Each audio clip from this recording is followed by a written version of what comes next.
Каналыма тіркеліп, әңгіме ұнаған болса лайк басыңыз. Жалғыз ұлын атып өлтірген ананың бір түнде шашы ағарып кетті. Өз ойыңызбен комментарийді бөлісіңіз. Өмірде не болмайды дейсіз? Адам сенгісіз әртүрлі оқиғалар орын алып жатады. Тағдырдың тарамыс жолдары талай жандарды тепкіге салды. Өмірде болған бір оқиғаны баяндап берейін. Әңгіме газет бетінде жарияланған. Әжемнің ауылында бір отбасында анасы мен баласы тұрыпты. Жігіттің өзгелерден ерекшелігі біріншіден гармонда керемет ойнайды. Екінші латергиялық ұйқыға жиі кетіп, апталап, тіпті 2 аптадай ұйықтайды екен. Анасы осыны білгендіктен мұндайда қатты уайымға салынбайтын көрінеді. Содан бір күні жігіт 3 апта бойы ұйықтап оянбаған. Сол бір жылдары ауылда дәрігер атаулы болмаған.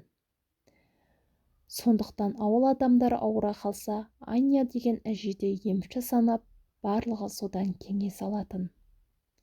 3 апта ұйықтаған жігіттің қатты жүдеп, солып қураған түрін көрген Аня әжей оны өлдіге санайды. Барлығы оның сөзіне құлақ асып, жігітті қара жердің қойнына тапсырады. Одан өзге ешкімі жоғана, өлген баласына бар жақсысын киіндіріп, қолына алтын сағатын тағып, жанына гармонын қояды. Мұны білген қарақшылар түнде жігіттің қымбат заттарын алу үшін моланы қазып, табытты сыртқа алып шығады.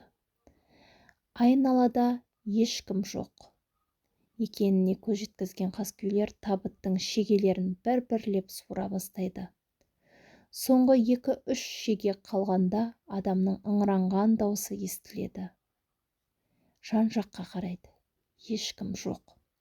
Қарақшылар ақырын құлақтарын табытқа тосады.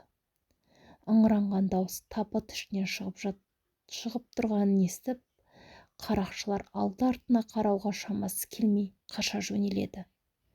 Жігіт дәл сол сәтте ұзақ ұйқыдан оянған екен. Бәлкім Алланың әмірі солай болған шығар, кім білсін. Ол табыттың қақпағын ашып, тысқа шығады. Болған жайдан бейхабар жігіт ұйқыдан оянды екен деп, орнынан тұрып, қолына гармонын алып, түн ортасында үйіне келеді. Есік қақса, анасы ашпайды.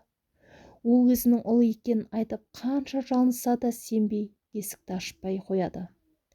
Анасы елес мазалап келіп тұр екен деген оймен, жоғал бұл арадан, әйтпесе атамын деп айғай салады. Сол кезде ұлы гармонмен анасы сүйіп тыңдайтын әндерді орындай бастайды. Алайда көңілі одан әрмен жабырқаған ана мылтықтың шүріппесін басып жібереді. Түн ортасында жалғыз далаға шығуға қорқып, әйел таңның атуын күтеді. Түнді ұйқысыз өткізген әйел таң атысымен есік алдына шығады. Сол кезде ғана түнде үйге келген елес емес екеніне көзі жетеді. Бірақ бәрі кешеді. Жалғыз ұлы есік алдында қанға боялып жатады, жанында гармон. Содан барып, өзінің орны толмас қателік жасағанын біледі. Сол мезетте әйелдің шашы ағарып кетеді. Ұлын қайтадан жерлеген соң, өзі де бұл дүниеде көп тұрақтамапты.